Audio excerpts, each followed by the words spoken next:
আসসালামু আলাইকুম। আপনারা সবাই কেমন আছেন? আশা করি আলহামদুলিল্লাহ ভালো আছেন। আমিও ভালো আছি, সুস্থ আছি। সকাল থেকে ভিডিওটা স্টার্ট করলাম। এখানে হলাম চাদরটা চেঞ্জ করছি আজকে আমাদের বাসার যে কাজ করে সে খালা আসছে 10 দিন পরে আজকে আসছে।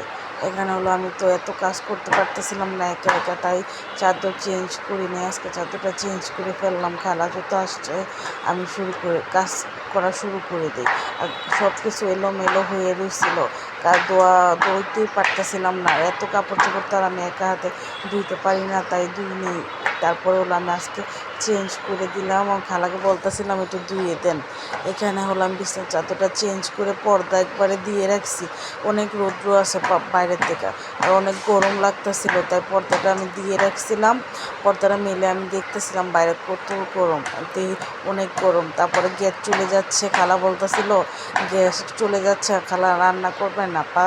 আমি তাড়াতাড়ি করে একটা কড়াই বসাই দিয়ে রুই মাছ ভিজা রাখছিলাম। সকালে উঠে মেয়েকে স্কুলে দিছি, রুই মাছটা ভাইজে নিলাম। এরপরে এখানে তরকারি কুটে নিলাম। এটি হলো ঝিঙ্গা বলে ঝিঙ্গা দিয়ে আজকে রুই মাছ রান্না করব। তরকারিটা অনেক মজা হয়েছিল আমার এভাবে। আমি তো ঝিঙ্গা দিয়ে জীবন তরকারি খাই নাই, ফার্স্টটা ঝিঙ্গা দিয়ে তরকারি খাইলাম, অনেক ভালো লাগছিল তরকারিটা। এখানে আমি পেঁয়াজ দিয়ে দিছি পরিমাণ মতন, তারপরে তেল দিয়ে দিছি, আদা রসুন বাটা দিয়ে দিলাম। আর আমার ক্যামেরাটা না ঘুরে গেছিল, তাই ছোট আসছিল। এরপরে বাটা দিয়ে তারপরে হলো পানি দিয়ে দিছি, পানি দিয়ে তারপরে 1-2 চামচ লবণ দিছি। তারপরে এক এক করে এখন মশলা দিয়ে দিব। আর না গ্যাস চলে জায়গা রান্না করা যে এত সমস্যা হইতেছে গ্যাস, আর রোজার মাস ফুল গ্যাস ছিল।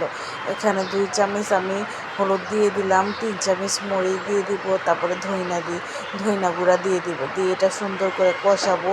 তারপর তরকারিটা কাইটা রাখছি, এই তরকারিটা আমি এখানে দিয়ে দিব। এটা কষানো হয়ে গেছে মশলাটাই, যে তরকারিটা আমি সুন্দর করে কাইটা রাখছি। আর তরকারিটা অনেক মজা হয়েছিল, আর কালার হয়েছিল সুন্দর। কালারটাও দেখতে আমার কাছে অনেক ভালো লাগতেছিল। আর গ্যাস চলে যাচ্ছে, আর মেয়েকে আমি স্কুলে আনতে যাব 12টা 50-এ, তাই তাড়াতাড়ি করে আমি গরম পানি করে তারপরে চুলাই দিছি। আর আমাদের বাসায় যে কাজ করে সেও চলে যাবে, তাড়াতাড়ি করে মেয়েকেও আনতে যেতে হবে দেখে তাড়াতাড়ি রান্না করতেছিলাম। আমি ঝিঙ্গাটা কী তরকারি বলে, আমি ঝিঙ্গা বলে না চিচিঙ্গা বলে না আমি সঠিক জানি না এটা কী তরকারি বলে। আমি আন্দাজি বলতেছিলাম যে ঝিঙ্গা।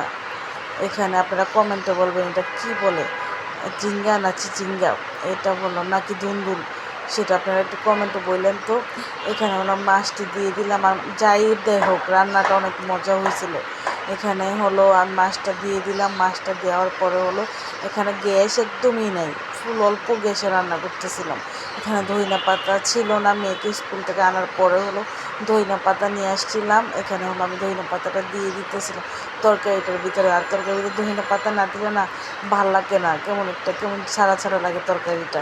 এখানে তরকারিটার কালারটাও মাশাআল্লাহ অনেক সুন্দর আসছে। আমার হাতে তরকারি কালারটাও সুন্দর আসছে, আর খাইলাম মতন অনেক ভালো লাগছিল।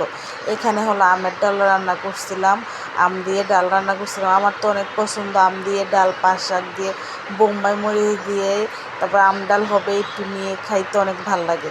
এখানে আবার আমার মেয়ের জন্য শুটকি ভাজা দিয়ে তারপর ব্লেন্ডার করে শুকনো মরিচ, হলুদের গুঁড়া, মরিচের গুঁড়া দিয়ে একটু ভাজা ভাজা করতেছিলাম। মেয়ে তো মাছ খাবেই না, শুটকি খায় মাছ খায় না, মেয়ের এই স্বভাব।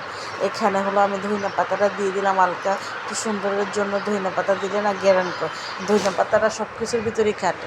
এখানে হলো আমি তো এটা অনেক সুন্দর হয়েছে কালারটা, আর অনেক মজা হয়েছিল ভর্তাটা। আমি মাঝে মাঝে এভাবে ভর্তা বানাই খাই। আপনারা কমেন্টে বলবেন তোমার তরকারিটা কেমন।